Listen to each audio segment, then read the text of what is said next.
Hey everybody, John Pynakker with the Mojave Valley Daily News. This is your daily dose for Monday, November 1st. It's November, Chris.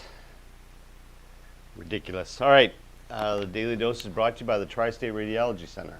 Tri-State Radiology Center is River City's premier independent imaging facility offering both digital x-ray and open MRI services. Call them today for an appointment at 928-460-7226. And remember, at Tri-State Radiology, your image means the world to us. All right, let's jump into our breaking news. Today's breaking news is brought to you by New Image Primary Care, now scheduling appointments within 7 days. Call for your appointment at 928-299-2588. All right, Chris, bring up this nice old lady. This is Marilyn Ann Kepler. Marilyn is 75, and she was sentenced Friday to prison, to 8 years in prison for a hammer attack on her boyfriend. So you might remember this was back in February. A 74-year-old man was at the hospital in Kingman with head injuries. He said that he woke up and Ms. Kepler here was hitting him in the head with a hammer. That was at a Bullhead City motel. Then he thought that she was going to take him to the hospital, and instead she took him up to Kingman and was going to shoot him. The whole reason behind this is the amazing part. She told police she was upset at him for leaving the television on, which made it difficult for her to sleep. So she was sentenced to 8 years. One of the mitigating factors in it was that she had put sleeping pills in his drink before he went to bed. She apparently wanted to make sure he didn't wake up in the midst of his hammer attack. So Ms. Kepler's going away for a little while. All right, Sheriff's Office receives grant to upgrade DUI testing equipment. This is the Intoxilizer 9000. It sounds like a made-up name, but I was about to say 9,000. It is the It replaces the Intoxilizer 8000 that the Sheriff's Department already has. So they're going to be upgrading all of them to the 9000, but they had to get a grant for it. So they got a grant from the Governor's Office of Highway Safety. It was an estimated cost of $10,150. So the 8000 that they have now apparently is being phased out and won't be supported any longer after 2025. So Sheriff Schuster said his office is committed to decreasing the number of impaired driving incidents and to ensuring safer driving conditions for county residents. So that is a good news. More good news, Mojave Electric has awarded two $5,000 grants to a couple of local teachers.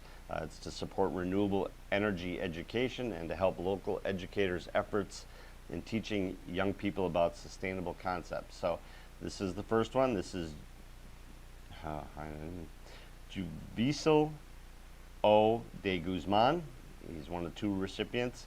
So from the left is Dave Hannon, the Colorado River Union High School District Academy principal. Troy Heaton. Then Guzman, MEC board member Michael Bartelt, and MEC Energy Services supervisor Bill Nielsen. And then we also have Lucinda Price. She's the other one. So from left to right here is MEC Public Affairs Coordinator Heather Foreman, Young Scholars Academy Director Tani Smith, and then Lucinda Price, and then Bill Nielsen again from Mojave Electric. So typically they do one award every year, but because of COVID last year they didn't do one, so they did two this year. It's called the Sun Watts Education Grant Program. It's part of the Renewable Energy Standard Tariff Program. So MEC giving back to our teachers. Thank you. Sports. Sports is brought to you by Anderson Ford of Bullhead City. Anderson Ford is a big proponent of our community, holding a bingo fundraiser every month for a different charity. Come down and check them out. And while you're down there, check out their inventory of new and used vehicles. All right, we got a couple of football games. First, we're going to start with Melk. Melk had their first round playoff game against San Manuel. They beat him 50-46. Here's Keldon Holmes diving towards the end zone.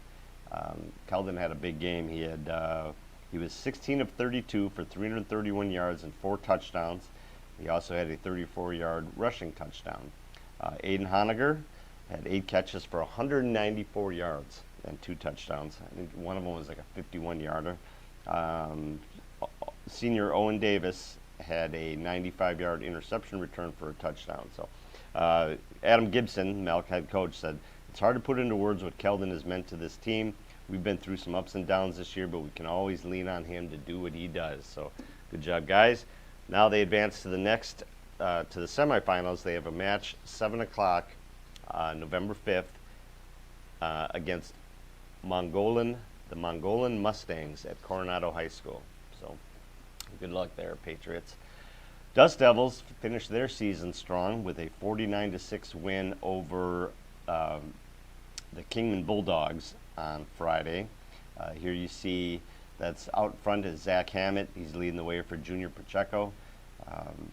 Zach had 7 carries for 70 yards, and he had 3 rushing touchdowns and a punt return for a touchdown. Gavin Hogenkamp had a nice night. He was 9 of 11 for 166 yards and 1 touchdown passing, and also had a rushing touchdown.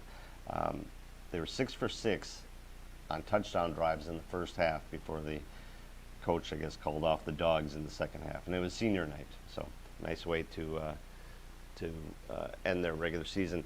Zach Hammett now has 34 touchdowns for the season.